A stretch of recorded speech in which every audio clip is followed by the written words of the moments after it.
আমাৰ 269 সংখ্যক তত্ত্বচুকৰ ঐতিহ্যমণ্ডিত শ্ৰীকৃষ্ণৰ জন্মযাত্ৰা আৰু নন্দোৎসৱ তথা বোকাখাচা ভাওনাৰ আজি সামৰণি পৰিছে। ইয়াৰ যথেষ্ট আধ্যাত্মিক তাৎপৰ্য আছে।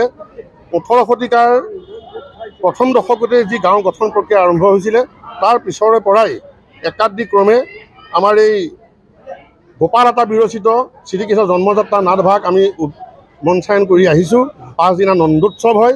নন্দোৎসৱৰ তাৎপৰ্য সকলোৱে জানে যে বুঢ়ানন্দই ল'ৰা পোৱাৰ কাৰণে গোপ গোপীসকলে হাতত দধি দুগ্ধ ঘিউ মৌ আদি লৈ পেলাই নন্দৰ ঘৰলৈ উলাসত গৈছিলে আৰু আগদিনা বুকুলধাৰ বৰষুণৰ কাৰণে গোটেই ৰাস্তা বোকাময় হৈ পংকময় হৈ আছিলে আৰু আনন্দত গোপীসকলে ইজনৰ গালে সিজনে এই দধি দুগ্ধ মৌ ছটিয়াৰ কাৰণে গোটেই ৰাস্তা পংকময় হৈছিলে। তাত গোটেই বোকা খচি পেলাই আনন্দ উল্লাস কৰিছিলে।